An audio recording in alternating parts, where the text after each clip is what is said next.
Assalamu alaikum aziz ildeşler. Assalamu alaikum Halmurada. Esselamu aleyküm hürmetli vatandaşlar. Ve aleyküm esselam kemine. Sağlık korumçuluk mu yaşam edelim? Sağlık Halmurada. Yine bir neçe günden beri sizi sorayalar. Halmurada nere de deyip. Halmurada yine ekrana getirdik ildeşlerimiz. O ses probleması yine bir zat bari olsak bana suratta yazarsınız. Dünkü yalak olmasın. E, eh, Halmurada bugün ildeşlerimiz bilen bile Ee, Yenen bir esası dünkü Sapara bilen aydın eden gurrun vardı. Yalan vardı cemiyetin içindesinden ya da cemiyeti çüreden yalan vardı. Gurrun ettiler. Indi bizem şonun azıcık başkaça nemesine gurrun edeli. Yine şu cemiyeti yalanın içinde entegem o tutup saklamağın yolları ve diktaturanı koramağın yolları vardı. Gurrun etsek ne olur? Valla, Peydalı valla olursa başlasın. ildeşlerimiz nemetleri yalak selcerip bilmeli hükman suratda sebebi. Bunun anırsında yatan trilyonlar var dedik. Hemişe de ama ideyas yine o trilyonları almak için, o gücü elde tutmak için, o gücü ervet tarafa ulanmak için bunlar özünü koramalı. O şön yağlı yağdaydalar olur. Şonun yağlı yağdayda. Ya her ak sakallı bağvan değildir diyen bir söz var. Bilmedim bizde köp ulanılmaya yağlı yani Türkiye'de katiken ulanılıyor. Şimdi bundan için aldık bu sözü. Diktatura özüne korumak için daşardan işlep başlamalı. Yani halkın köp bölüğü daşında olsa demek diktaturanın belli bir aparatları yani mış mış çıkarayan aparatları, korkuzayan kağıtlar, korkuzup bilse, şol aparatları, malumat toplayan aparatlara o halk bilen bile daşına çıkmalı hükman suratta. Onun yalık yurdun içinde kalıp bilmeyeler. Bu bir. İkinciden e, bular yanı yakında çıkarıp başlamadı. Yani köp adam bilyendir hem aslında hükümet tarafına işleyen kâr bir şahıslar var. Göze ma'lum hemme kimin bilyani. O son hemme kimin bilmeyen görünüşler var buların. Mesela ular dürlü ediyor adamlar son neme deryalı da. Yani de şula has ervet diye, şul ondan govurak diye, onda demek bu işlemeyen olup bilir hükümete deyilen yağlık düşünceni ortaya koymak için. Şonun yağlı bir metot yani basıncak ediyen o halk şondan en kovusunu yani ervetlerin içindeki en kovuyun saylamak mecburiyetinde koyuyan bir neme vardır, taktika vardır. Cemiyeti dolandırmak nemesinde. Yani sosyal psikolojide oluyor bu zatlar. Şu bilim öğreniyor bunu. E, indi halmurada bular soňky bir ýyl, bir ýarym ýyldan bäri çykan aparatlar däl, öňden bäri bar. Öňden bäri hem iki türkmeniň başy dili birigi berseler, baryp şonu bozýan eken. Iň açyk demesem, misaly, ömür uzak misaly bar, ömür uzak. Köp adam bilýändir, bilmesem eşdendir yani. Ömür uzak ildeşlerimiz ine bir dernek açýar 2018-nji ýylda. Soň şonuň ýanyna ýene-de öz ýaşyndaky oglanlar toplanşýarlar, soň şo dernegi ýapdyrýarlar. Ömür uzagam aldap Türkmenistanyň içine ýerip şu wagt näme, nerede belli däl, maglumat ýok. Indi şonu näme üçin edýärler? Ömür uzak belki aňyrsynda ýatan zady bilýän däldir, etjek bolan işiniň ululugyny. Yani bunun hükümetin yörüyte nemeleri var. Esasen yaşlardan saylayan bölükleri var. Şu daşarı yurttaki halkı o maglumat toplap kontrolün altına almak gereklerinde ediyen aparatlar var. Yine şolar en sonunda bar ya o bizem derinin içine girecek, bizem kömek edecek denyalı olup En sonunda da deneyim yapılıyor ömrü zaman gidiyor da. Ve yine de şoňa meňzeş vakalar var. Yani 19 iyun mutu, iyul mutu Halmura da meninde ne mana iyun bolmaly şol. Konsulun öňüne çağırılan wagty. 150 adam ya 130 adam barlygy tahmin edilýär şo taýa gidip görenlerden. Şo taýda näme boldy? Bir adam o içeri alındı demesi vardı. O görkezildi yani hakikatte onun ýaly däldi. Özü belli bir nemeden proseduradan geçip şoň içine girmeli. O içeri girenden soňra meselem Azatlyk radiosu ýene de şoňa meňzeş bir kısan ýerden ýine o Türkiýe deport etjek bolýar diýilen ýaly gorky görkezýän nämäni berýärler köpçülikleýin. Ýine bulam nämäni diktaturany daşyndan goramagyň bir usuldur. Ýoksa her bir çalaja kanun ýa-da bir günlük ýaşaýyşda bir etmeli işler bilýän adam akly ýetäýmeli şoňa. Konsulluň öňüne barsaň, o garşylaşýagyň polis bolarsa, olar mejbur goramana. Sen polise garşylyk berseň, o polis hem seni içeri alar. O içeride de käbir olaryň prosedurasy var. Ondan geçmeli. Ýoksa polis seni deport etmäne bu işler üçin ýene bir zat etmäne haky ýok. Polis deport edýän bir gurama däl birinciden. Deport edýän aýratyn guramalar var. Olar hemme zadyny iňçe görýärler. Bir ýalňyşlyk bolaýsa olaryň boýnuna galýar. En soňunda ýene de. Indi şu şekilde halkın gözü gorkuzuldu. Halkın gözü gorkuzdu. Bundan çıkan peýda näme boldy? Elbette diktatura entegem o taýda dur. Hatta diktatoryny aşdyrmana, çalışlamana o mümkinçilik tanaldy. Ýoksa halk dogry ýerde toplanan bolsa şo ýagdaý bolmaýardy. Belki bunyň bir gowy tarapy bardyr. Menin pikirimçe halk üçin bir pikirlenmäne, düşünmäne, tanamana bir wagt tanaldy. Wagt mümkinçiligi berildi mikändiýän Halmurada.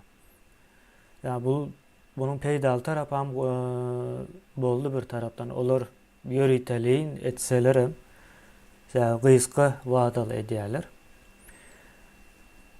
Nemelerini, proyektlerini. Indi Halmurada sizin köp ulanýan bir neme sözüňiz var. Indi şu sözün karşısına da yeniden bir neme çıkarılan olmalı. Şu ortalıkta görýän zatymız. Yine ýaşlar alıp çıkar, o ýaşlar eder diýilen bir dowamly ulanýan ekranlarda sözüňiz var. Indi diktaturany goraýan aparat ýurdun daşynda o ýaşlar adyna bir neme döredýärler. Döretjek bolýarlar ýa-da dörederler. Yok mansuratda daýmal sähä. Edil görmeseň hem gören ýaly neme bar ha. Bir hile déjà vu diýilýär ha. Şonuň ýaly ýagdaý bolýar. 6-njy çувство diýilen ýaly 6-njy duýgu.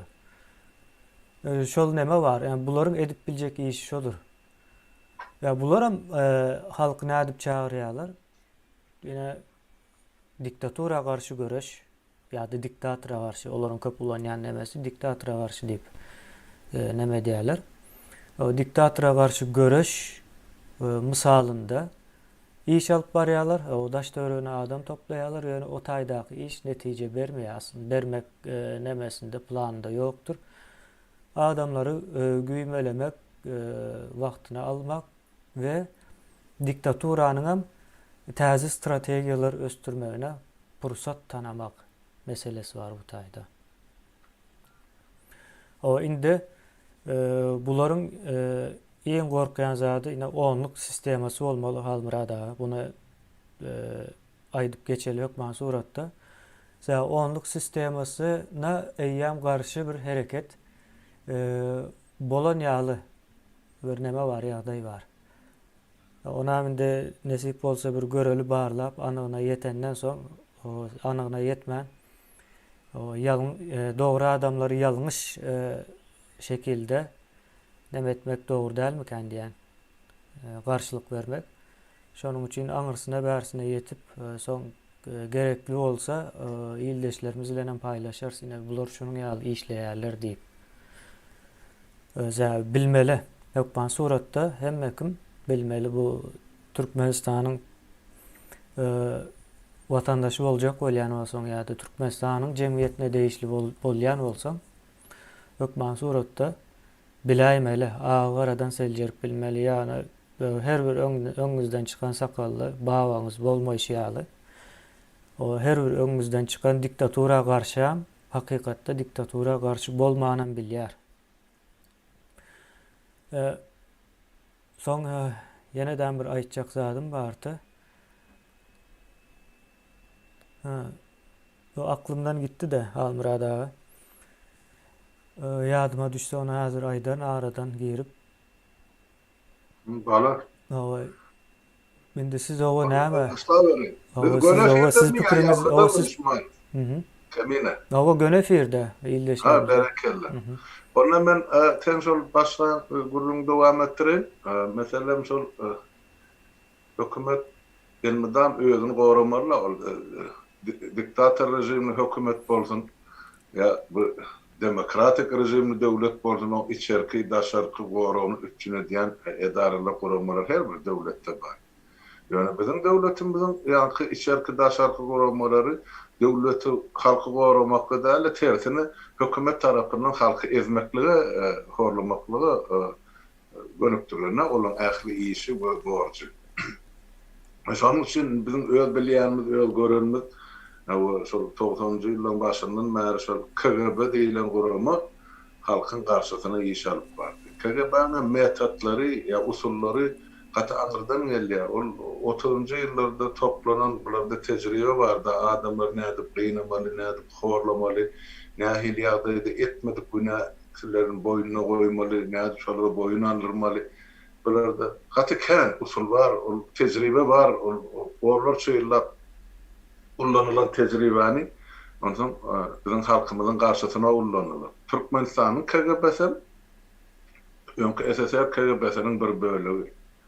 Ol menne ozal KGB'de işläp pensiýa çykdym diýär. Ýok, KGB'de işläp pensiýa çykan ýok. Orada amanadan tawsirýansa şol gurman agzasy ýa-şo öňünde borjy bardy.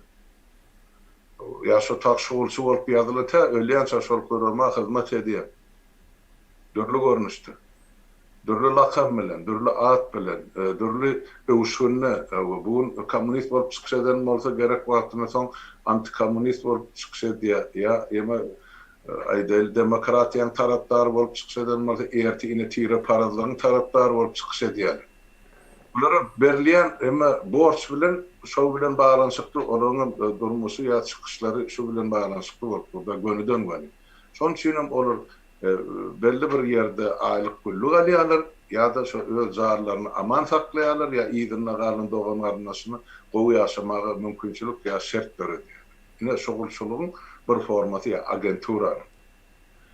Ondan indi polislere gelsek, polisde de şular ýalyk bar, kadimden gelýän oyun barda. Ine iksan polis otur, seni çağırdılar aýdaly kemini polis uçastagyna aýt bir polisiň üstüne gyýgyryp kirip başga aýt sen kim näme etdiň ýa-ni şunu döwlete hökümete prezidente garşy gitdim diýip o ustoly ýumruklanmaly saňa haýbatat diýip beýle kız otur sesini çykarma. Ondan sonra çilim çekmäge diýär beýle gelip o sen saçyndan sypalap ay onu kan önsvermek bu sizin ýuwaşlyk bilen maňa aýt meselem şeýler ulýaly bar hemme zatdyk men bäderden köşeşdirip başlaýar. Şol o poliseski erbet poliseski oyununu oynayalım. Onun olýanky gorkudan ýa tira oturan adam ikinji polisiýa ananyla poliseski. Onun bolanda adam bolmadykly adam boýnap muňa gurrun berýär. Ene şeýle bu benänem törmädik ýa. Ya gerek informasiýany alýar, ya gomşusynyň garşysyna, ya işdeş kardeşiniň garşysyna, ya gurlukdaşynyň garşysyna, ya asla tanamayan adamsynyň garşysyna görkezme berýär. Gördük ha, öz durmuşymyzy durmuşumda görmedik adamlar gel men garşyma ýeme arda ýazýarlar şol demede Russiýanyň prokuraturasy. Almurady gördük. Her eline bir pistolet pırlap durdu. Men elim o mal eplerin ağam men näde pistolet pırlamak. Yani ayçak bolýan adam ene şol primitiv usullar bilen adamları getirip bize karşı koyup şol tadı adamların karşısına ine şayat bar diýen yani getirip adamları yok ediýär. Bir gün adamlar. Şol metot ene ýurdun daşyny akylary näde ullanjak? Göni akıdyp bilen aklar. Türkiýe gelse. Türkiýe döwleti şu gün şerli ene bilen adamlar bilen ýyl ýarymdan gowrak işleşip gelýärse Türkiýedekilerim şol sany. Yani bir adam deport edildim Türkmenistan'a siyasi garaşlar üçün yok. Bir adama şol hökümet gelip azar verdim sen siyasi işler bilen meşgullanýan diýip. Ol hem yok. Azar verilen bolsa ya içine alınan bolsa, yığınılan bolsa, olum şol işxanaň öňüne barlygyny eder. Ben çıkışlarım dura. Öňkü yapylanyna gitdi, täzesine goýlanma. Şu ilçihanalaryň öňüne barma, gorulgy yer, ol o taýda baran adamy polisiýa şol ilçihanany gorýar. Kim barsa da şolar ýygyna gaýtarmagy polisiýa borçly. Şol territoriýa, şol gapyň işigi eýem Türkmenistanyň territoriýasy. Şonun Türkiýe Respublikasy üçün edýär. Kanun aýdyp berdi. Kanun ursat alyp, şo taýda durmagy, onu barın miting geçirin. Yok, yekelikde piket etjek bolsaň birce adamdan geçin şol köçeden elinizde transparent näme listop kalky diýen şol gorkagynda geçkin ýöne bir adam bolsa. Ol adanoşny piket diýilýär bir adam. Onu polisiň saklama hakkı yok. Bizimkiler näme diýär? 5-den 10'un bar şoň öňünde durup birini diýär, birini talap. Näme çözün? Diňe şol adamlaryň başlaryň hereketini böwet goýuyor. Ona prioritetli hökümet. Şol ine görýärmi? Tendensiýa seretsen, kemin. Şol 19-njy ýylyň ýemesini 27-nji oktýabrynda Stokholmda bir şu taýda ýanky protest mitingi başlady. Bir näçe adamlar esasan öz maşgalaryny onuň şol men kardeşim Aýyp Kakazan täziban ogly gelini çağırary ýene bir kuşlanadı. Men şeýdi şondan başlanan ýeme hereket son gelip ýuwaş-ýuwaşdan dekabr, ýanwar aýyna adamlaryň köpelmegine geldi. Taparaga geldi, ondan köpeldi. Adamlar diňle ýuwaş-ýuwaşdan situasiýany düşünüp başladylar, ýurdun içinde oýnalýan siýasy oýunlary gördüler. Sonra herekete geçip başladylar. Hereket näil hereket? Birek tanymany başladylar, birek bilen salamlaşmany öwrendiler, birek dogan nimäge başlady adamlar. Ondan bilelikde haýsam bolsa bir aksiýalar etmeli, şuma bir kanun oturup hökümetden diýilmeli, täze watanla täzeden gurmaly düşünje adamlaryň aňyna oýulup ornaşyp hem de duýgulanyp başlady adam. Ine şu ýerde hökümet getirdi daşdan, işden, çepden, sagdan özüni täsir edibiljek adamlaryň sokdyçyna. Men aklym tutup oturmaýyn, şol oppozisiýa diýip tananýarlaryň köpüsi, özüm şeý diýip tananýarlaryň köpüsi, şol men saýtymda çykyş edip video rolik goýup ýa-ýenen bir zat özleri etmese de öz adamlaryň oturdup, ine şo taýdan özüni reklam edip, soňra gyrat şekil ine şu bizim edýän hereketimizi daşyndan ýykmaga başladylar. Ol ben oýnaýan oýny. Bu adamlar bilip edýär, bilmän edýär, hakyna tutulup edýär. Bizim akıllarını hem goracak bol edýär, ol öz işleri. Yani şol edilýän iş ýalňyş we ters olum halkyň ýa-da döwletiň bähbidine der. Ol diňe diktaturaň bähbidine. Olar öz janyny gorajak. Biz olardan talap edip dursa jogap bermeli. 30 ýyl eden jenaýetiňiz üçin. Berdimuhammedoň bir kanun şol kursyny eýlerligini men ana 6-njy ýylyň 20-nji dekabrdan bäri aýdyp gelýär. 2006-njy ýyl. Näme şu güne çel onu garaşyp seredip oturdular. Beýle bu döwüşin urýan biz opozisyoner de, biz gahrman, biz lider de, biz näme diýen. Nirde boldular bu? Ine soram urusy. Näme şulardyň 20-nji ýylyň maý aýyndan soň çykyp başladylar. O zaman nirdedirler bu? Mene duran yerimde hana aýdyp berdim halka elmeden hasabat verme borcum var. Näçe lap azatlyk radiosyna muğda işläp berdim. Şo halka öz pikirimi, öz garaýşymy ýetirmek üçin, halka düşündirmek üçin bolup geçýän siýasy wakalary ýa ýeňseden edilýän oýlar bar. başardığımda bir adamın edip bilecek işini edip verdim ben halkıma. Ben onun için pulum soramak, adam soramak, avrayım soramak. Ben öz kalbimdakini edip gelen adam. 30 yıllar sonra medya otuyor. Bular gördü halk cemlenişip başladı. Hükümet sokmalı hükmen ara getir. Agenti biliyan ya da Rusya ise o tesir eden agentleri var. O yaksen aydısın yarıp bir o dip çıksa da bir erbedirek ya bir ondan mervette ondan halkı böyle alır. Şolun haysın kulağına hoş yapsa halk şu tarafa gidiyor. Ne için halk gidiyor? Sebep bizim halkımızda siyasi düşünce yok. Onu aytmak gibi. Sebep bizde hiç asıl kemin Türkmenistan'da bizde hakimiyeti siyasi taydan çalışmanın tecrübesi yok. Bolmadık Türkmenistan'da. Siyasi partiyelerim yok. Bolsa da kağıt yüzünde döredildi. Dine kompartiya olan bir parti Sovyet Soyuzu'nun halkın özünün partiyası oldum yok. Niyaz dövrüne partiya oldum halkın yok. Kurban Gül'ün dövrüne var mı? Yok. Ol özünü näme ol telekeçiler nämelen partiyası ol bidi ol adın çıkan yerini gördüğün halk bilen gülleşen yer var mı? Yok. O kağıt yüzündeki fiksasiya oğlum devletin yurdun içi için niyetlenenlerle devletin yurdun dışı için niyetlenip döredilen partiyalar. Ay ene Türkmenistan'da köp partiyalık var deydir. Özüne ene demokratik devletlere ya dünya cemiyetine inandıracak bol oyun ya da edilen tilki sapaları. Başka hiç de ene tezede yine de ene partiye döredilir cemiyet hareket anlarsana ne mi var? Bizde şu vaktlar döredildi diýmek üçin bir yerden registrasiya geçmelerini kanuna teresi. Men şu parti aşaklaýar, men parti döredilen registrasiya dokumentler bolmaly. Hiç olmaň hasaba alınan gününü ýylyny aýtmaly. Men ne bar ana Türkmenistanyň internasyonal sawetynyň döredilen guruluşy ýyly güni aýy belli. Sany belli adamlar. Yekata hasaba alınan Türkmenistan'ın kompartiden daşların hasaba alınan siyasi cemiyetçilik var. Var son 90-njy ýyl ene mart aýyna kabul edildi. Beýlekerde näme var? Nerede kabul edildi? Guraman bar diýip aýtma. Men bar guramamymy aýtmak näme? Sebäp biz yurdun daşyna, yurdun içinde gurama işläp bilen. Onu işlemän oturan guraman men şuň ba hereket edýär diýip aýdym.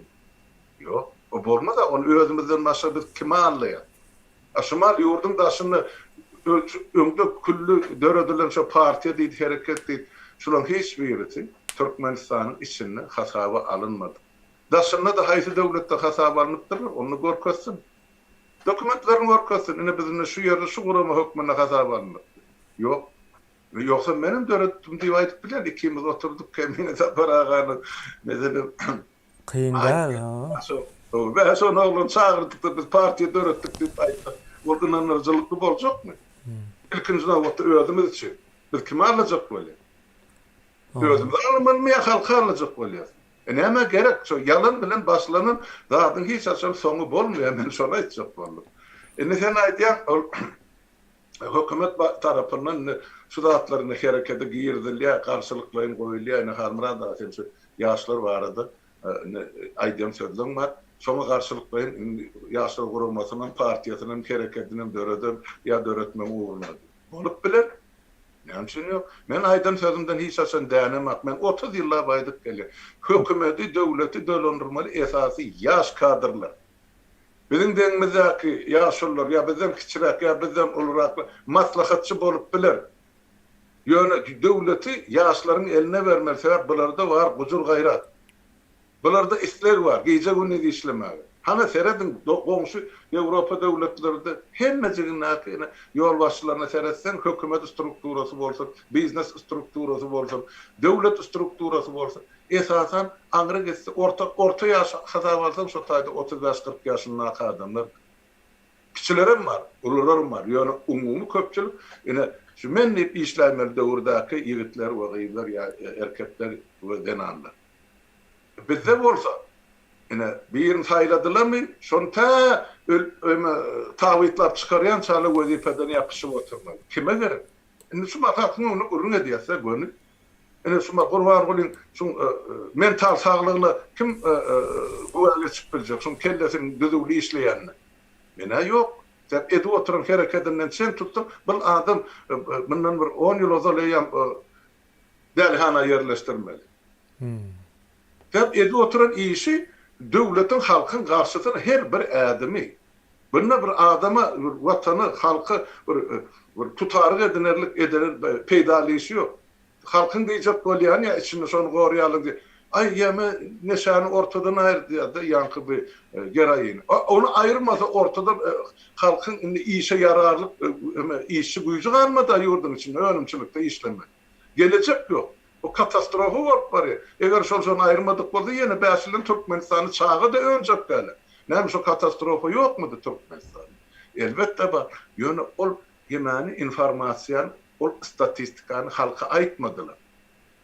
Näme üçin 10-njy ýylda halk ilat ýazywy geçirildi de şu ýazywyň netijesi halka ýetirilmedi. Hani bu niýazyň öw arşa çykaran 7 milyon ilat. Gördüler, hakyky ilatyň sany öýleri gortdular. Halkyň nähil genosida düşürildi. Şol ýyllarda. Birinci jogapkaryn beýram Gurbanguly Berdimuhammed. Näme üçin? Niýasyň döwründe ol hem ýa saglyk saklaýyş ministri hem de vice premier boluşy. Ahir şol saglyk tutugyny için alýar. Şol jogapkar.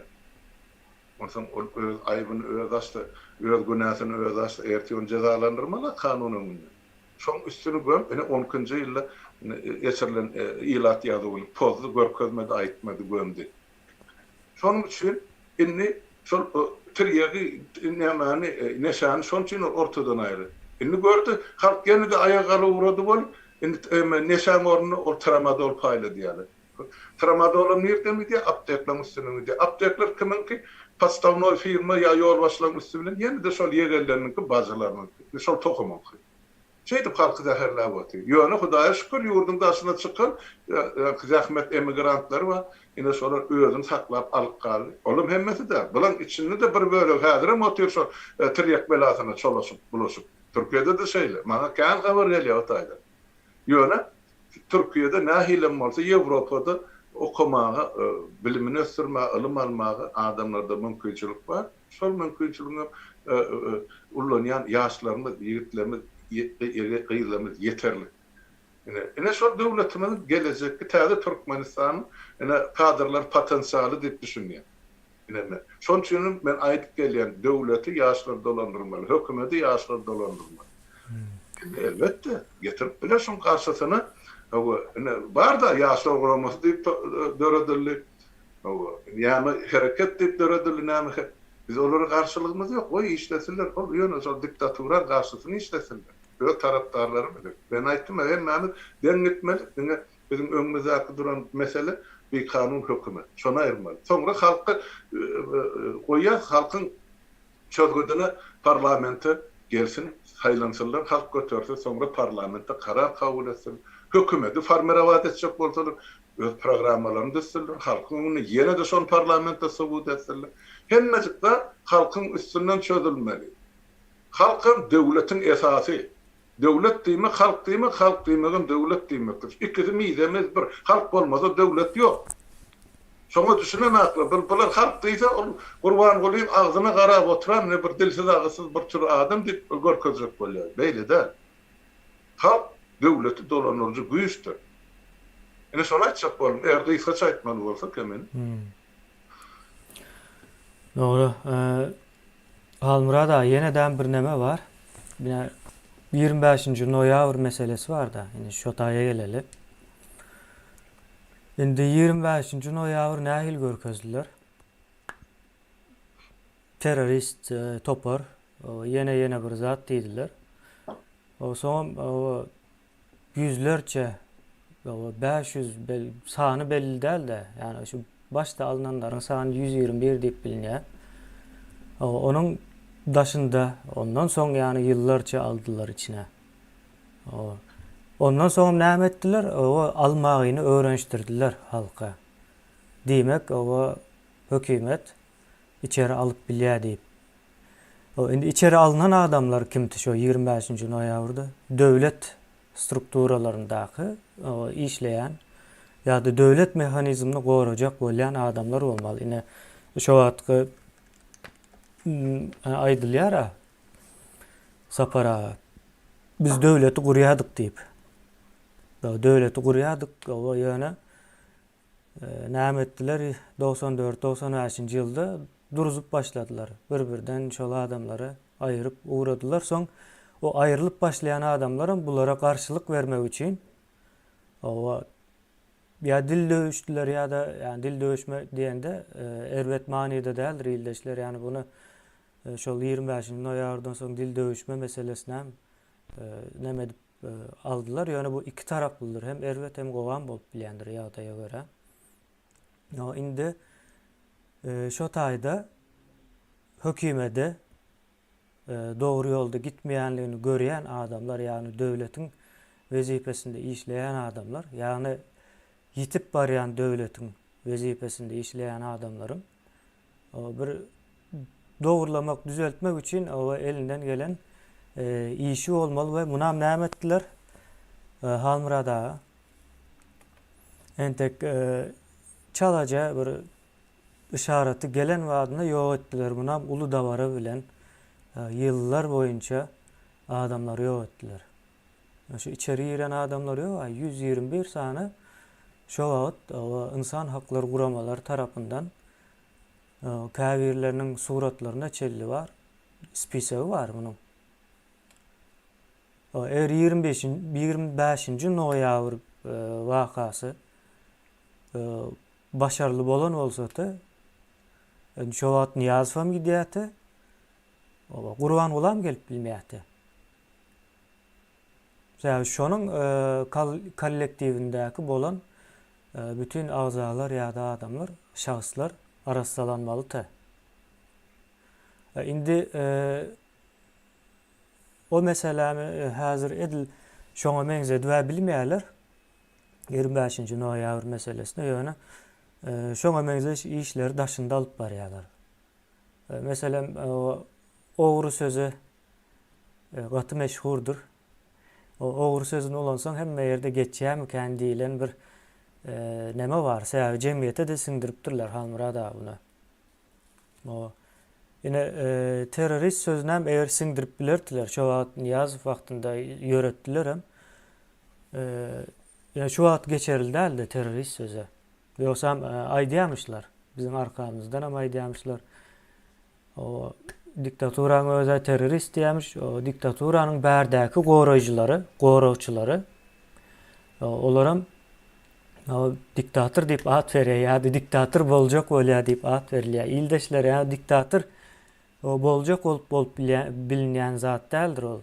Bir adam çykyp men diktator boljak diýip bolýan däldir.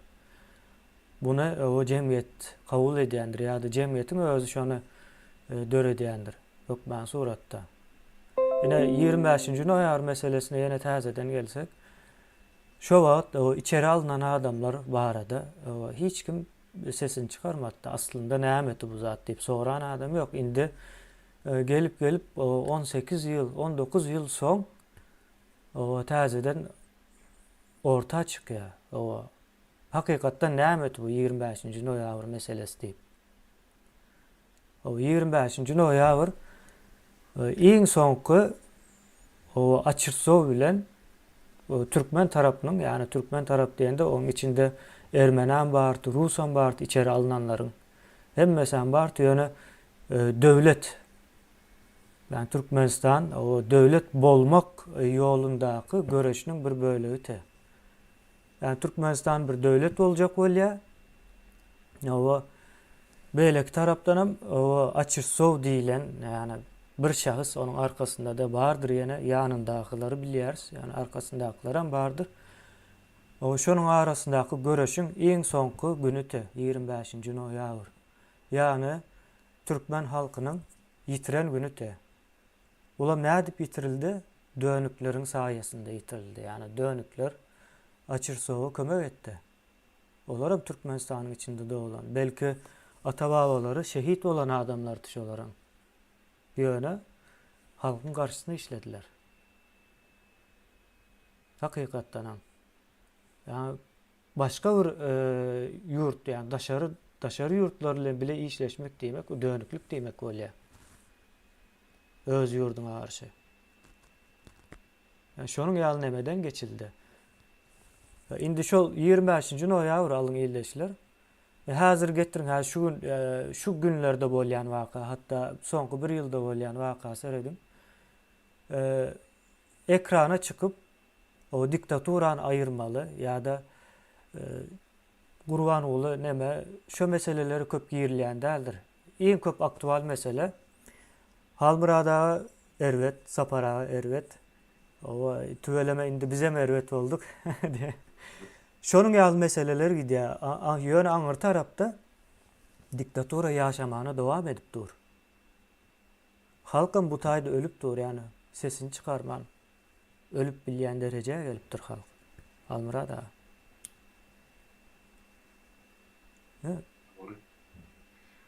Kemin hati ulu ve ağırlı mesela o da oturuyorsun şuna. Bu arada men şol yankı yatlamalam diýdi. Inna halk bilen şol sohbet etdiğimde yankı parlamente geldik sonra bäri kışmar geçilmän otursa sebäp bu her gün birda çykyp oturman sanyň içinde. Ondan soň bu zatları aýtman köni men bolanda zatları aýdyp otursam halkym doğru düşünmez deyip şonun için şu günlük aktual wajyp meseleler üstüne durup otursa şuma. Yoksam sen aýdanyň 25-nji tanjar ya 25-nji noýabr wakasyny men o beter daşynyň filap oturan adamlar şol siyasi işlerin içinde, şol toparın içinde bolmasa şol siýasatynyň içinde bolan adam bok bilne bilýär. Ve nähili boldy? Aýdaly Türkmen oppozisiýasy, ýa-ni birleşen Türkmen oppozisiýasy 93-nji ýylda Moskwada döredildi. Soňra 95-nji, 94-nji ýylyň şu tutlugyndan soňra 95-nji ýylyň mart aýyndan soňra ol oppozisiýanyň işi ýatdy. Hep on ağlasy bolan men Murad Esen bir şubeçe gaýtdy. Soň o taýda ýa-ni 94-nji ýylda Taşkentde Özbegistany iki sany ýigdimi uğradyldy. Hoşaly Garaýew bilen Murat Aýmyradow, Muhammed Gul Aýmyradow olar şol taýda Taşkentden tutsak edilip Türkmenistana akydyldy. Ene şol adamlar, onuň Abdukul bar, ne şol adamlar esasy ýol başlasy. Şol Türkmen oppozisiýasyň halkyň öňüne çykyp, hökümetiň öňüne çykyp, dünýä medeniýetynyň öňüne çykyş edip oturan adamlar diýip aýtsam ýalňyş. Bu nähil tutuldy, nähil basyldy, näçin ýatdy, näçin soň işlenilmedi, men o zatlar mal kysgaç gepleşikde aýdyp ýetişjekler, hep halka dol açyk görkezmeden üstünden böküşden ýene de halk dogry dürüst kabul edip biljekler. Näme bolany düşünün. Ýöne kysgaça aýtsa ta 2001-nji ýyla çeldi. Soň ýene de Türkmen oppozisiýasy 99-njy ýylda Şubeçede döredilip, hereketi täzeden giridildi. Abdukulif Bärik gelip, bizim oýumda mihmançyly, şu taýdan onuň gelin täzeden başlaýalyk. Öňkü wepat bolan ýerlerin hatyrasyny dikretmek üçin ýa döwletine emretmek üçin. Şondan soň täzeden dikilip başlady Türkmenistanyň birleşen oppozisiýasy. Sonra 2001-nji ýylda Barış Şyhmyradow wezipesini taşlap görni Hytaýdan Orsiýada gelip öýüni men Niýazowa garşy oppozisiýa çykýany elan etdi. 2002-nji ýyla çellem şol Barış Şyhmyradow öýüni öz başlap topar grupu näme diýip atlanyrmaly pikirdeş, ugurdoş adamlardan ýurdun daşynyň içinden öýüni tarapdar ýygnady. Onun böyle mümkünçülüğü var mıydı? Elbette vardı. Onun mümkünçülüğü Abdukuliv'den yokurdu. Sebep Abdukul yurdun daşında Moskwada oturuyor. Barış Şyhmyradow ta özün oppozisiýa çykýança hak hökümete hizmet eden adamdı. Hem vice-premier boldy, hem güýjüllonjulary kurýerdi etdi. Hem ählisini, hem soňra da iň soňunda da Niýazowyny Hytaýa uğratdy. Ol şu ýeme Türkmenistanyň bir taraflık statusunun aftarı ve şol amal eden adam Barış Şyhmyradow, onu bilmek gerek. Şol bir 94-nji ýylyň tutlugyny Orsiýada talap edip Orsiyetten bir Türkmenistan'a akıdıp suud ettirmekçi bolanı Barış Şeyh Murat Bolu bilen talapnama ugatdy. Onu aýtmak. Şol Orsiyetten biz bärik çıkamazdan soňra Şweýçe hökümetine de hat ýazdy Barış Şeyh Murat. Murad Esenov ikimizi ýygyna gaýtaryp bermek bardy Türkmenistan. Ol primlerin başa barmady. Ýöne şol 2002-nji ýylyň sanjar ýani noýabryň 25-inde şu ýurtda adamlar tutsak edilip başlandy. Men o içki ssenariýasyny bilemek soňra ýüze çykyp başladylar faktlar. Olam gurnalam oýun. Bir ýurduň içinde bir ýerde akylly başly ýygyna adam düşürip biljek ýa döwlet düşünjeli adamlar bar bolsa hemme şu girmese bolsa bolmasa ene şu topara gatnaşdy ýa ene şu döwlet agdarlyk diýil ýani özleri işledi nämetdi kömek etdi diýen ýeme bilen ýok etdiler. Başta bilenmi bizim birinji bilenmi şol 2002-nji ýylyň 2003-nji ýylyň ýanwaryna şeýle belli bolan adamlaryň sany tutulan adamlaryň sany 108 diýip bilýärdik. Soň halkara hukuk goraýjylar bar, 2 ýeke tutulan adamlaryň masalalaryna niýetli soň şolaryň sany 120-ge ýetirdi. Ýöne o taýda bir san däl. O taýda şu sany ýene 5-10 esse köperseňem azdyr. Sebäp ol halkyň garşysyna şol 2002-nji ýylyň 25-nji noýabryna gurnulan repressiw metod ta Niyaz ölýänçe dowam etdi. Niyaz ölünden soňra görwak näçe dowam etdi. Onuň hiç kim bidaýda oturana. Gelýär ýygnyňa akidiýa basýar. Goňşudan bilen atlawanlar nasıl diýişler daýdylar. Şeýdip adamlar görwak näçe adam türmelerde çüredi. Onu biz bizatlar diňe ýurda baramyzda açyk görämezek. Onu biz bizatlar şu gün aýdyp biljek gal näçe bugun adam ýok edildi. Maşgalalar tutuşlugyny basylarlar bar, tutulanlar bar, ýok edilenler bar. Ýa-da galalaryň hany çykma hukugy ýok Türkmenistanyň 20 ýyl şu gün 19-20 ýyllar ýurtdan çykma hukukly otyrlar. Olam bar. Onu aýtmak gerek halk. Ýöne bir zat barda şol taýda halkda soraw göremek mümkin. Näme üçin Awdukulu bilen ýa-ni Barış Şeyh Murat biz 2 adamy getirýär. Sebäp ýene de körseli mesele dolanyp gelýär. Şu Türkmen oppozisiýasynyň şu gün halkym uly betbalçylyk şol prezident wezipeti we şonuň körsesi şonu paýlaşyp bilmedi. 2 adamyň arasynda şu ikisi oňşanmalsa onda Türkmen ýa-ni Birleşen Türkmen oppozisiýasy birleşmeli ýa-ni Barış Şeyh Murat'yň topar birleşmeli. Mesela ben özüm marada aýsam men birleşip bilerdimmi Barış Şeyh Murat bilen? Özüm şu durşumy? Ýok. Näme üçin? Sebäp ol men 2 gezek hem Orsiýetde tutduran adam şonda türmede bir aý oturdum Barış Şeyh Murat talapy boýunça. Eden talapy boýunça Türkmenistan hökümetiniň adyna. Ine birinji ýa sen aýdan birinji terrorist ýylan edilen men 94-nji ýylda. Barış Şeyh Murat'yň ine eden işi şol. Tagmany şo taýda basdylar maňa. Sonra da bärik Şweýçe gelemde de ýene şol talap etdi. Emma şol 2002-nji ýyly ýetmäke şol birleşmek mümkinçiligi bardy. Ýöne şonu hiç kim etmedi biz tarapdan. Sebäp ol onuň realadyn dälle. Eden ýemesi bar hatyk ol çekildi. Şol adamlary Türkmenistana tawşyryn diýip. Wezipede otyka biziň garşymyza şunu etdi. Ýöne wezipeden düşündüm soňra biz adam bilen nädip işleşmeli ýerde ýeňsenden pyçak sokjak. Ine şu sebeplere göre Awdukulu'nun ona diýmäge öz sözü bar, ýeri bar. Hep ol hökümetde bilişleşen. Awdukulu Daşary işler ministrika ol şu taýda ornmasar bolup ýysaryp gelip soň Awdukulu'nun aýagyny gazan aýkara gurrunkan bizim efir saklap oturmaýdy beýle. Ýöne diýjek bolýan adam ýene de şol 2002-nji ýylda şolar tutulandan soň 2003-nji ýylda Cenevada Birleşen Milletler Guramasynyň hukuk boyunca konferensiýasy geçirilenini 54 döwletiň öňünde men çykyş etdim. Şu ýitirmedilerleri Türkmenistan hökümeti açyp görkezsin we şu taýdan Ýewrosoýuzdan barja komissiýa şolaryň hemmesini tapmaly, görmeli, gürleşmeli, şolaryň ýagdaýyndan habar almaly. Emmanuel Decaux bir Fransuz vardı. Olam şol Ýewrosoýuz tarapyndan bellenen Ýewrosoýuzyň işläp eden ýa-ni Moskowski mexanizm diýip ýöreter Suriýa halkada kanun kabul etdiler de. Olam durşuny şol diktaturan garşysyny türkmen halkynyň bäxbidini türmelerde oturalygyny hemmezin aýan etmek üçin. Ýöne şonu salmady hökümet. Ýöne men şo tak gidip çykyş etdim. Şol ýoksa Baris Şeyh Muratov birinji men tutup äkidip basyp türmede ýoga çygadyr. Ýöne men olary gidip Baris üçin on türmeden çıkarmak üçin çykyş edemem.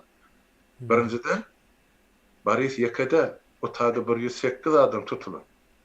Onun hakykyny biz gorumaly dälmi? İkinciden Baris jenaýetkarym bolsa şol işte. Nämedenim bolsa men garşyma beýlekin garşyna. Onun emesi hadysy sudyasy prokuroru niýas bolmaly. Onun haky ýok. Ol çoňa öz buýrugyny buýurduryp etdiren adam. Ine şu prinsiplerden oguralyp şu adalet diýip men şu taýplar çykyş etdim şu adamyň hemmejini gorumaly. Ine ýa-da aýdýan şol Sanjar wakan bilen baglanşykly zat gysga saýtsaçy. Men bu gurruny saparagan ýanyna gozgamak sebäp on derde agyr. Dogry düşünün watandaşlar. Näçe dogruny ýok etdi. 18 maşgalan iklimlerde proto hojalygyny getirip buldozer salyp düzläp çykdylar. Bir gecede sapara bolna etdi. Men ozalym bilýän onu. Bir gecede 100den gowrak iklim familýalar tasawwur etdi. Yani oğlum nereden günahı var ya? Olur mu öyle işe katmıştım? Yok. Yürüyte kurun olun. Sebep atçırçov deyilen haramdadan kavrına dik oturmuş. Son alı bilmedik yeka yağısı saparıklıyım falan. Neymişim? Saparıklıyımda kelle var. Saparıklıyım şol devir halka çörek verip bilen adım. Devletin 70% büdjetin ben 3 ettim. Elimde fakıtlım var deyip oturan adamı. Kim olunanmayan adam var olsa hani fakıtları var. Seyredin. Şonun getir faktyny görülip soragydan ya haýyş eden jurnalisti ya beýlekisi siýasatçysyny mene sataşmy. Geçen ço 27 ýylynda barmam. Innem bardyr öýdeme. Ýöne halk bilýär. Bir demede çaýhanada gündüň aýdyp otyr ýaşly. 94-nji ýyldan soň şol ýa-da saparykly bilen on başlygy paýda geldi meret wezipesinden aýrylandan soň millet ine makaronu üwäp şondan çörek ýep başlady. Buğdaýna oturdy. Şoňa şerli döwleti millete saklan ne şu edara şu gurama şoňa mene 2 sany ýol başlady. Şoňa islese de islemese de garşy tarap kabul etmek. Bu hakykat. Ajam bolsa, süýjem bolsa kim haýsy gulaw bilen eşdiýänem bolsa şol. Men şonu aýtjak boldy. Halmurad ýanky edil açyrsow diýeri ýaly. Häzir hem saparagan gow görmeýän, ýani gow görmeýän diýmeýin. Ýürüýtelep, o şonuň şu hereketiň içinde bolmagyny islemeýän adamlaryň sany gatykän. Şonuň üçin her türlü neme atýarlar, şyltan atýarlar. Ogry diýip görýärler, o diktator diýe ýa-da ýalançy diýe, aldatdy diýe, o bizäm aldady diýe gatykän nemesi bar da, hekaýalary bar. Yani demek o bir adam üstüne kök gidilýän olsa o adamda ya dogurluk vardır ya da şol adamdan gorkýandyrlar. Şaýda men aýdaýla kemini dilegelli bilegelli seni şu marşy bar aýdyp otyr. Birinciden saparagy gyzel onu bir o görür ýaly bir erbet görür ýaly. Saparagy görýän zadyň gönümel aýdyp otyr. On bar aýby bar bolsa saparagy gönümel adam. Näme içinde pikir var olsa gönü yüzüne aýdýar. Isle kabul et, isle kabul etme. Ol iş adam. O kellesinde sağan bilen işläp oturan adam, ol humanitar däl, ol siýasatçy däl, ol jurnalist däl. Ol işini bilýän adam. Indi şu 2-4 bolmaly diýse, şu 4 bolaýmaly, 5 bolup bilen aktyw aýdýar. Şoň üçin on berýän maslahatlarym şunlar. Şular şu iş şeýledilse şeýle netije berer, bu iş beýledilse başga netije berer. Netijesini aýdyp berýär. Ondan bu adamın diýen sözüne pikirine üns berilmejek bolsa onu biz kime üns bermeli? Men düşünüp bilemem. Maňa da diýerler. Sen Halmurada sen ýekelikde özüň çykyş etsen adam Hülýal saparagan ýanyna barma? Ay ine ol eýle, ay beýle. Ay ho, watandaşlar siz maňa dogry düşünin. Men çağda menim bilýän kim bilir bu durmuşda ýol geçmeliligini. Men saparaga bilen bu durmuşda koltuklaşyp ýaşamak islegim ýok. Biz bile den bir dogan ýaly bolup hereket edip şu diktaturadan diýilmekçi. Başaryp bilsek şol ýeterlik maňa. Onu bana da diyorlar Halmira da. Belli näzir aýdyp tarýşda. Diýe çıkardylar ene 1,5 milyon dollar pul ogurlatsın. Hani kimin alanını, kimin ogurlaryny dokumentler bilen suwdy. Näme gelip saparagadan ötünç soradylar. Yok. Milletin içine attılar, ene şolar ýaly. Şu dokumentin görkezmejek bolsa diýmek ýene de 25 ýyldan soň ýene de şol adamyň ýüzüne gara renk çalınjakdy. Yok, vatandaşlar. Beýle däl, men ýani şo Barys Şyh Muratyň mysalyny getirdim. Şol men 2 geze resmi kağıda gol çekip talap edip Türkmenistany getirip atyp ýok etjek adamy men şoňa arka durdum Birleşen Milletler Guramasynyň 54 döwletiniň öňünde. Hep men öz etmeli borcum var, adalata seretmeli ýagdaýym var. Eger men şo taýda adalaty gözlýümsem, onu beýleki gözlýümse kim onsoň ol adamlar goramaz. Şu taýda da şular ýaly ýagdaý. Ýalňyşy bar bolsa teoriýasyny, praktikasyny aýtyn, çykyn garşysyna diskussiýa edin. Yani ol ogry bir jümri olaýtdy, bu beýtdi, ana gyňyr gürleýe, gaharly gürleýe. A bolsa şol adam. Ol gülüna bir azy ýylgyryşmadyr adamdy. Ene şol onky. Bağışlan vatandaşlar, hiç kim başına gelmesin.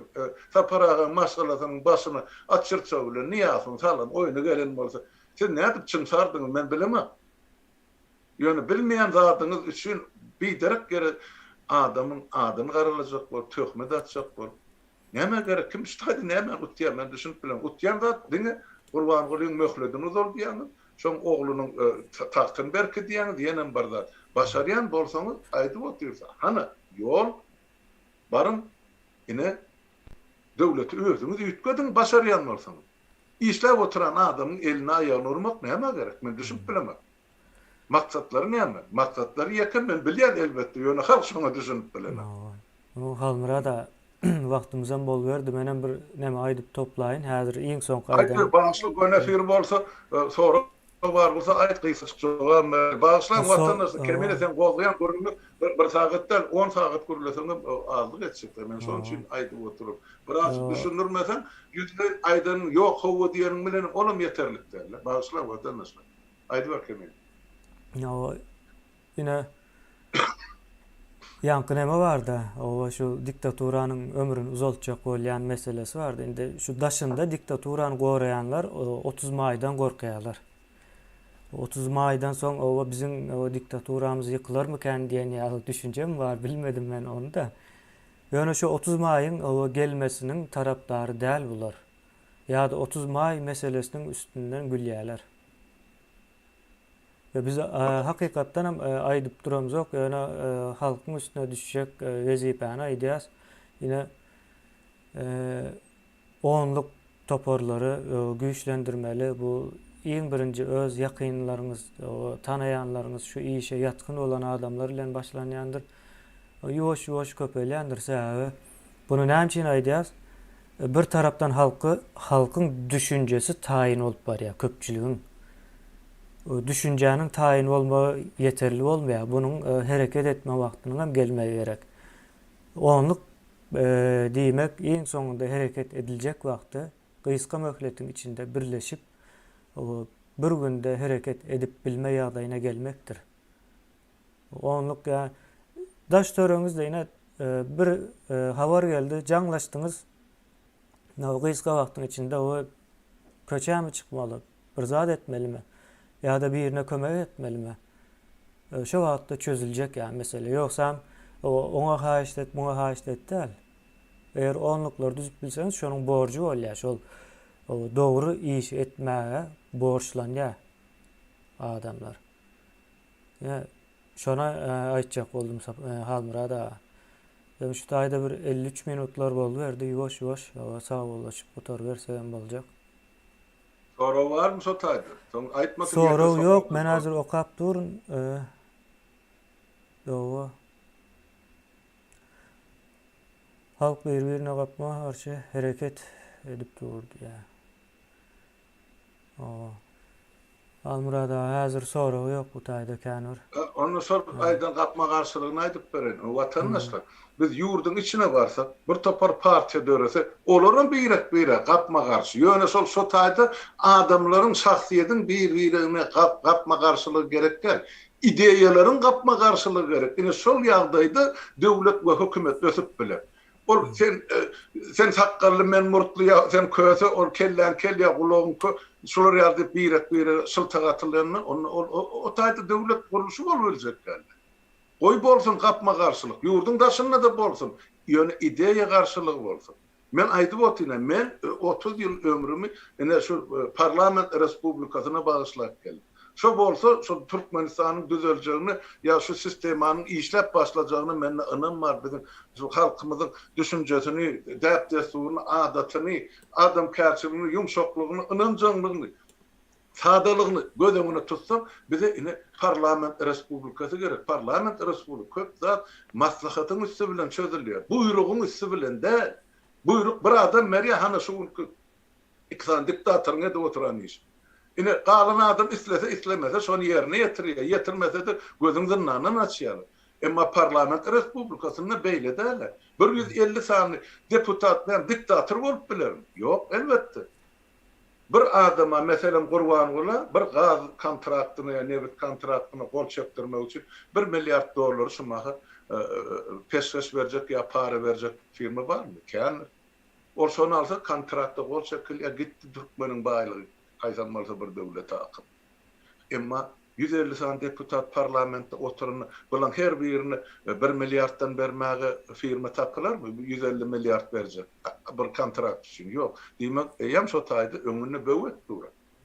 Ya 150 deputat razy bolarmy? Döwletiň baýlygyny degerdegmedin ýa çemgelene satmagy. Elbetde ýok. Ene şo taýda pikir garşylygy dörerdi. Şoň üçin men parlament respublikasy diýen. Şonuň gön aýdyp otyr.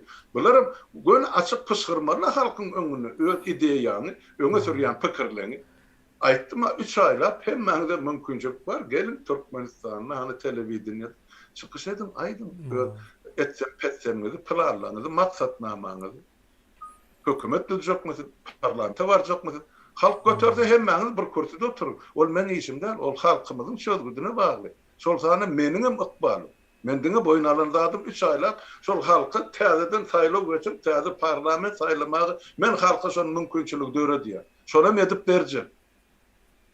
Men ýurdun daşynda oturjak diýem ha. Barar men şol ýurda. Şo taýda da halk bilen şu täze parlamente saýlar. Kimi saýlar ol halkyň işi. Götürse sizi saýlasyn, götürse öz içinden çykarsyn, götürse şuňky aktivistler saýlansyn, şuňky çykyş edýän adamlar saýlansyn. Halk özüne geregini özü saýlar.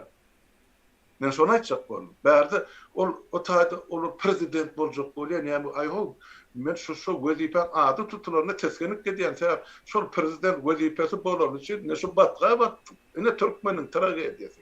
30 ýylyň dowamyny näçe million adam bu dünýä bilen biwagt hoşlaşdy.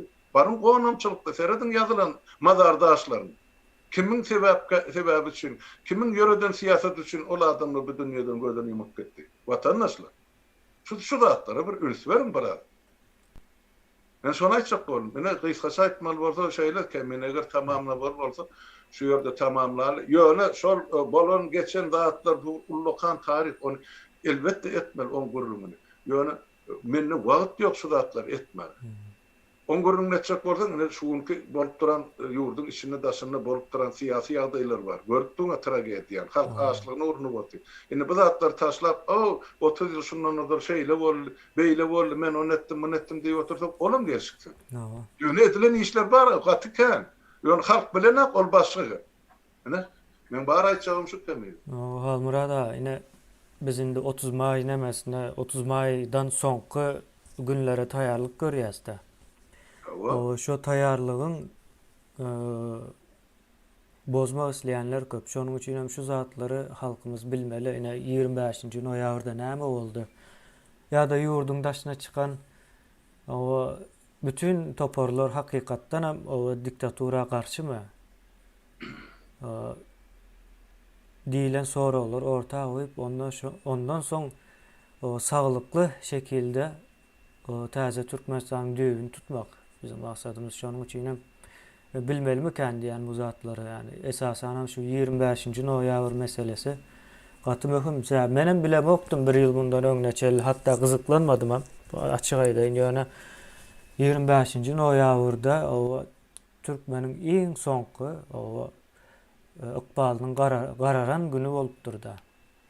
Garalan güni. Yani häzir şol başgaça bolan bolsa-da biz şu wagt Türkiýede ýani halkyň 2 milyon Türkiýede gezmezdi. Yok. Onu arkaýyna aýtsa bor. Şol hatda men gönü garşymy men iderlan adam diýiller Barys Şyhmurad. Şol hakim bol, şol Niýazyň ornuna prezident oturan bol. Ýöne oň aşagyna ýan kıygynalan adamlar bar. Biz olaryň köpüsini tanýarsa, nähil intelligentdir, nähil ilmli, bilimlidir. Ondan Barysy etdirermidi o şol işler? Elbetde ýok. Ýöne şol taýda gapma garşylyk aýdýar, iki şahsiýetiň arasynda bol. Şol 2002-nji ýyl biz tarapdan prezident bolmaly adam Mawdukuly, oň tarapyndan prezident bolmaly adam Barys Şyhmurad. Sonra Barys Şyhmurad tutulandan soň ýene de oppozisiýa döredi, ýene de geldi, Hudaýberdi Orazow bar, Nur Muhammed Hanaw. Bular hem oppozisiýa, bular hem topar. Bular hem 7-nji ýylyň ýanwar aýyna depik gitdiler. Öz gurum zatlaryny özleri depik gidýärler. Näme üçin? Şu taýda da biz gidip şol saýlawa gatnaşan bolsak, men 1000% ynamlaýdy. Şol ellim saýlanmazdy prezidentlik. Saýlanmazdy adamlar. Men gaty gowy bilýän şol saýlanmazdy. Türkmenistanyň içinde gözü ýorluk alyn, biziň ýolumyzda seredip oturan adam. Atkan şol döwür. Ol aslında adam tanımadık şahsiyet gelip näde prezident kürsüne ýelap bilýär, özüm bir hanyp ýagdaý. Ene şu taýda şol oppozisiýa diýilýäniň jogapkärçiliginiň düýbünden ýoklugynyň alamaty. Ýoksa maňa da garasy ýok ýa, menim şoň üçin, menim oppozisiýa şol döwür. Ene umumy edilen işin netijesinde ene halk ýene de aýak astyna galdy, men şonu aýdýar. Ene üçüncü gezek ýene de halk şu ýalňyşlygy yol verecek bolsa ýene de tapylar. Üç topar oppozisiýa bolanlarda indi 5 topar bolar. Sebäp şol Türkmenistanyň ýer astyna ýatan 10 trillion dollar hiç kim arkaýyn rahat ýatyrana. Ene adamlaryň şuna düşünmek gerek. Gemine ene. Ýa-da gaty agyr ýöne adamlar düşünüp başlany känini düşünmän oturany. Ýöne gorky alamaty bar, onuň çykaryp. Orlukly mesele şol adamlaryň gorugy üçin döredildi. Şoň üçin aýdýar biz orluklar gerekdi. Açyp bilse şol hökümet bir orlugyň üstüne açyp biler. Ýöne galan orluklar işlemegine dowam etdi. Edi biljek işi ýokdur şol mehemäň işgärler. Şuň şol orluklarda adamlaryň sany Türkmenistanyň içindäki mehemäň işgärniň sanynyň kän eýär. Men şunu aýdaýyn, hemme zat üstüne açma. Şuň eýär bar. Han göreli erteki gün handa şol 4 milyon halk orluklara düzülenden soň şular 10 minut oturan şo köşkün. Ýok. Ýöne şo güne ýetirmejek bol, şo hereketi halka etdirmejek bol, öňüne alýar durly ýollar bilen. Urup döşüni yaratdylar o bir topar adam. Men aýdýam. Niye dediniz? Şol 7-nji ýylda bir kanun hakimiyeti basyp alan. Siz hemmäňiz bardınız da. Ýaş ýigitler. Tamam. Niye dediniz? Birden bugun ýöne ýaka ýyrtyp, ýene Türkmen halkynyň emmesi, gorokçysy, ýa şamşyra ýol görkezçisi. Görkezin oňa da garşylyk ýöne arlap etmeň de bu işler. Halk bilen görüşeňizi gözüni ýüzüne seredip görüşer diýen sözüňize jogap berin. Şu jogapkärçilik bolmansa 30 ýyllap halkymyz kösenip geldi. Hemmesini çöplep ýygnady. Şol 2002-nji ýyllaky gornalan ýanky kassedişlik diýilýänden soňra Türkmenistanyň içinde şol halkyň öňüne çykarlyk bir adam ýa bir maşalany goýmady Niýaz bilen açyrsa. Hemmejigini ýok etdi. Abi seret şulerlim geldi de halkın bilmesi gerek. Indi geldi. O eden günahını bildi. Näme şu adamlar azat etmedi şu. 7-nji ýylda şunun köpüsi diýri de türmede. Ondan märim 14 ýyl geçdi. Näme şu türmede akla bardy, hat habar ýok şu neçeli. Ne dogan arnasy bilen ne beýlekli ne dünýä jemgyýeti. Ha? Ondan bu zalim därli kim bolýar? Ganhor därli kim bolýar? Maňa diýer, harmada sen ol nähilim bolsa garşydasyň siýasy dille gurly, siýasy dille tanqid et. Ay ho, oňa tanqid ederlik siýasy söz galmady. Watandaşlar. Siz men aýplajak bolmaň, o bilen men paýş gurulýar. Men entägip dilimiň ucundan aýtmaly 100%-iň birine oňa men aýdamak paýş söz bilen. Bu näme eýläp oturan wezipesine hormat goýun. O wezipeň kanun şertlerini men ona hormat goýar ýaly. Ha? Men ona hormat goýar, o konstitusiýa hormat goýýarmy? Ya halkyna hormat goýýarmy? Bu näme gürrüňledi ýa? Men o bilen näme üçin bular ýa adam diline gürleşmeli ýa medeniýetli söz tapmaly. Mende söz ýok ol adam üçin. Lellim şol. Gitsin özüm psikolog diýdi, psikiatr diýdi, şolun komissiýasyny görkezsin, öz mental saglygyny. Ondan şondan soň gurun eder. Dowam. Şol adam barada. Görüp oturdyň näil musallatdygy. Ay musallat, hakyky musallat Almurada.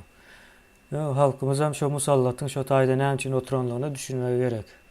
Arkasında giden adamlar we özlerçe sistemalary bar. Biz şolar bilen göreşýäs.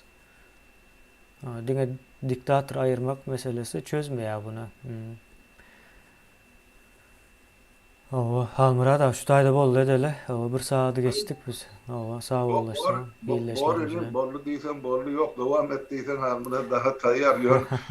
Çykmady, gelmedi diýip watandaşlar öýke kynetme, iş gatykän. Her gün şol ýurdun içinden gelýän janyň aňyrsy bärsi ýok. Olary hat ýazylýan hatlary jogap berme, näme etmeli. O bir topar adam uğradıpdır, olan materyallerini işlep size ekranı yetireceğim bolsam, bir hepte geçti bir topar vakaların yurdun içinden gelen maglumatlar. Şoňa da wagt ýok, dogry düşünjek bolun. Dün çykyş etdim, öňüň gyýyla bilen bugün siz bilen öz aramyzda maslahatlar bar, öz edýän işlemiz bar. Başda adamlar bilen duşurlya, gatykän edilýän iş, gyzgalanlyk edipdi. Bolaram 30-njy may, hana şol hökümete öňüne goýdylar, biz ana 10 sany soraly punkty. Bu ýerine ýetirsin. Ýetirenak, onu biz alajy tapyp başlaça çözer mesele. Kim näme diýýär bolsa öz işi kemine. Hol hökümet on töwerine asmany aşağı çekäýsin. Ýöne biz halkymyz üçin etjek işimiz var, etjek hyzmatymyz var. Ýöne inni üçünji gede şol bir ýa-ki dırmaga basmanlar aýamaz bilen, maňlaýymyz urmady. Gerekli.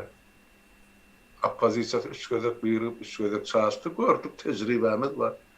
O yetiren yetkilerimiz gatykän, näme üçin ýene de halkyň çağatynyň başyny toka sokmaly bit. Belkinji nowatda şu halky ody tekleýän öz çağalaryny teklep görün, ýylyň öňünde, ýa özüňiz durum. Ody özüňe bas, ötmese keseka diýe türkmen. Gelin şondan başlaýyn. Ol daşyndan gizlelep, gerek wagtyn diýämini hata okmak, ol erkekliň alamaty da hiç kim üçin. Ýöne şonu alyp bolan wakalary tersine çöwürip başga öwüşüne aýdyp şurrugyny çykarýarlar aýdylanlardan. Şuň bir ideýany mersek erti şu ideýany tersine urýar. Men sen ýa aýtdyň da ýaşlar bardy, ine siz aýdýan ýaşlar gelmeli. Ho ýaşlar gelmeli, hökümete de döwlete de dolanırsa da. Näme yaman şudatlar, ýaşlar gelip alyp gidip otursa, senden duşla ulrak kiçira. Ha, sizde bar da sizde huzur gayrat var, isler var esasy da. Hyjy var şudatlar amal etmäge. Halkyňyza gowy görünmek üçin, ýaşy işler edip ýygyňyzda ýaşy at kaldyrmak üçin. Näme üçin siz etmeliler? Ha? Men nesil şudatlar etmäden hana enni kilimin üstüne ýatsan piýaty hiç da yaramaz. Sebäp öz döwrüne öz enatalar olary köçe çykman diýdi men döwrüm. Şolaryň şonu etdiler.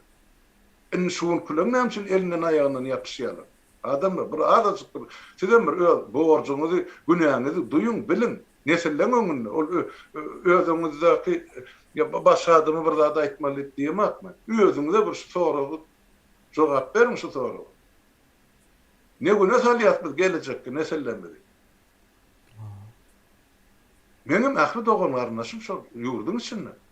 Ýeközüm şu wesede ýaşan, maňa şu durmuş görünen agam geregem der. Men goşgaltam arkamda 30 ýyllar. Şonu düşürem agam. Bir minutda gitmeli bolsa men düýün taýýar, şu günam der. Ýöne her bir adamyň etmeli borcu var watan öňünde, halkyň öňünde. Şoň men şonu aýtjak bolum, başga hiç da. Bolyk emine men şu taýda duraýyn. Öyle Almurada, ağzınıza sağlık. Hoşlaşaýalar. Vatandaşlar sağ oturun, sağlıkta görüşelim. Wagt tapdygymyzdan duşak, ne ýaşlar bar, tügeleme. Gelecek şular bilenler bizem yardım edeli. Bizimle dostlar gelin yaşlar sizem koşulsun şu işleri oğurluklarınızı da öğretin. Öz ıhtibarlı adamlarınız bilen. Değil mi Ömer? No. Sağ olun aziz ildeşler. Hal murad ağa. Sağ olun.